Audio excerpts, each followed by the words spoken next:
مشرانو او د قلم خاوندانو او د خوشحال بابا معتقدینو، نن زه خو اول د خوړې پښتو ادبي جرګې ډېر زیات مشکور یم، ډېره مننه چې هغوی نن د دې ورځې د اهتمام په حواله باندې دا نن چې موږ دلته ناست یو، دا د هغوی برکت دی، دا د هغوی کوششونه دي، کاوشونه دي.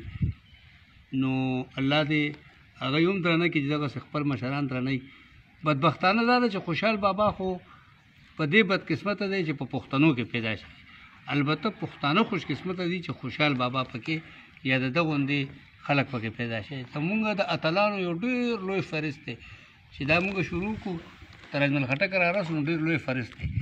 خو بدبختانه دا ده چې موږ نه د خوشحال بابا نه خبر یو، نه د خپلو نورو اتلانو نه خبر یو. لکه تاسو دې نه اندازو کې دا مزار دی خوشحال بابا، او ډېر پښتانه چې شاعران هم دي، د ادب خاوندان دي، ادب سره تعلق دی. ما ته مخکې راځو کې یو سړی د ادب یو ملګری ما ته وایي د خوشحال بابا قبر په تیرا کې دی. زه وایي تیرا ته لاړم، هلته راته یو افریدي چې کوم دی وایي چې دا د خوشحال بابا قبر دی. نو چې زمونږ د ناپوهۍ دا انداز وي، لکه تاسو سوچ وکړئ د هر چا قبر معلوم دی، خو د خوشحال بابا قبر نه دی معلوم. اوس دا کولخان خټک قبر معلوم دی، دغه د مخامخ خښ دی. داسې په زرګونو کالو د مشهورو شخصیاتو قبرونه معلوم دي، خو سوال دا ده چې د خوشحال بابا دا قبر ولې متنازع دی. دا زموږ د ناپوهۍ غټه خبره ده او غټ ثبوت دی. نو پکار دا ده چې موږ په دې خبرو، بلکې دا سازش دی چې یاره د خوشحال بابا قبر چې کوم دی د منځه وباسئ چې لکه دا سنګر نشي، مورچه نشي. ګوره دا واحد شخصیت دی په دنیا کې. مونږ یو مثال چې ورکو، نو په خوشحال بابا باندې دومره وسیع الفکر، وسیع المضمون، لکه د هغه په شاعرۍ کې هر یو شی تاسو ته ویلی. که یو عالم کینی په دارالعلوم کې، اوس په یو سړی لګیا دی پی ایچ ډي کوي چې په دستارنامه کې کم شعرونه د آیاتونو سره راغستل شوي دي، نو د هغې په حواله هغوی لګیا دي پی ایچ ډي کوي. دومره وسیع المضامین شاعر نه دی تېر شوی. بله خبره فخر دا دی چې د پښتنو د ټولو نه لوی شاعر چې دی دا خوشحال بابا دی. د په ادبي دنیا کې د ټولو لوی ادبي خاندان چې دی دا د خوشحال بابا دی. بله خبره دا ده چې ګوره په یو شخصیت لکه تاسو ته ما چې ووایي چې وسیع المضامین دی، نو اووه ایم فل تقریبا داسې 8 پی ایچ ډي ډګریانې دا په خوشحال بابا شوي دي، او لا هم خلک لګیا دی د هغه سمندر نه ملغلرې نور هم راټولوي، پی ایچ ډي پې کوي. بېګا ما ته یو سړي ټلیفون وکړو د سوات نه چې زه په اجمل خټک او په دغه باندې د حبیب جالب کمپیریزن کوم، ایم فل پې کوم. په اجمل بابا هم کار شروع دی، په خوشحال بابا. دا ټولې خبرې زموږ لپاره د فخر دي. خو که موږ چې په حقیقي طور سره خوشحال بابا وپېژنو، ګوره دا نن موږ ته اقتصادي مسله ده. خوشحال بابا ګوره دې نه مخکې څومره مزېدار وایي اوښ د باره سره کور ته ورغلی، الوجه د اوښ د غاړې په جرس یو. لکه مونږ اوښ نه راولو، مونږ یې پټلۍ جګړه ده په خبر. او بل ځای کې یو ځای کې وایي نن به ټول د هندوستان دولت د دوی یو، پښتانه کوي په پوهه سه هوښیار. نو مونږ غټه خبر ده چې مونږ خپل وسایل نه پېژنو، خپل معدنیات مونږ ته هېڅ خبر نه دی چې زمونږ دا صوبه، زمونږ دا خاوره، زمونږ دا وطن چې دی دا څومره الله تعالی مونږ ته دولت راکړی دی.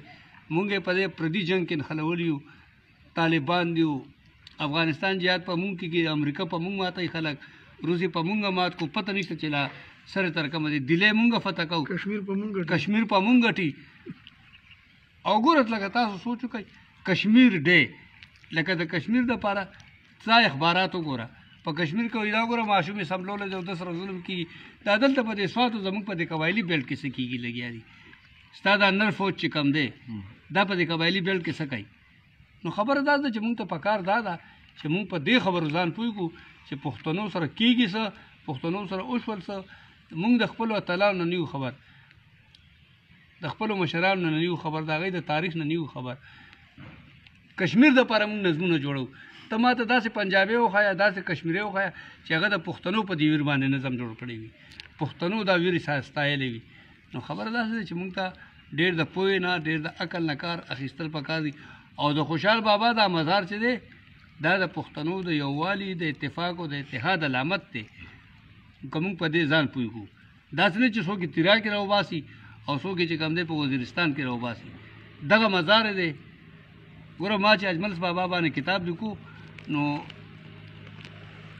هغه د اتیاو کال نه زیات عمر کې وفات شوی هغه وایي چې زه د 15 کالو وم نو زه به د خپلو مور سره تریندو سره د خوشحال بابا مزار ته راتلم نو دا داسې خبر نه ده چې دا مزار دا نه دی فلانې دی ډینګې دی دا سازشونه دي په دې خبرو ځان پوهول پکار دی بیا خاص کر د قلم خاوندان چې ځان ته وایي زه شاعر یم قلم خاوند دی هغه ته خو ډېر زیات سوچ پکار دی چې داسې ولې کېږي د هېچا مزار چې کوم دی نو اکبر باچا مزار متنازع نه دی ګوره په دې خیبر ټي وي کې هغه انټرویو ما ورکړ نو ما ورته مې ګوره یو طرف ته مونږ وایو چې دا پیر روخان ته مغولو د پیر تاریخ خطاب ورکړی دی بل طرف ته اوس خو خیر البیان رالو چاپ شوی دی ملاویږي تاسو ته پته ولګي چې په خیر البیان کې څه دي څه کفر پکې نه دی بل طرف ته اکبر چې هغه ته مسلمان نشي ویلی ځکه چې هغه دین اکبر یو بل دین ځان ته ساس کړي چې یو سړی بل دین جوړ کړي دی دین اسلام په مقابله کې هغه څنګه مسلمانی خو د هغه بړې سه پیر بابا چې ورته وایي سید علي ترمذي د ترمذ نه راغلی نو هغه د خپل شاګرد اخوند درویزه په خوله باندې پیر روخان بایزید انصاري نوم هغه ته د پیر تاریخ خطاب ورکوي خو اکبر باندې کفر نه فتوا نه لګوي چې اکبر غوټ دین اکبري جوړ کړی دی نو دې خبرو باندې ځان پوهول پکار دی دا سازش و چې کمو شو او لا کم کېږي هغه ناپوهه شاعران هغه ناپوهه لیکوالو ته زما خواسته چې مهرباني کوئ لکه په دې خبرو ځان پوه کوي شاعري تج د ردیف او د کافیې نوم نه چې ما زه شاعر یم او بس ردیف کافیې مې برابر کړي چې د سیګرټ نه د انکار وکړو والله چې دا خو د لوی کار وکړو بس دا شاعري ده لږ سوچ پکار دی ډېره مننه چې زه مو واورېدم او الله دې وکړي ستاسو په ذهن کې دا خبرې کېني ډېره مهرباني ډېره مننه ډېر زبردست ډېر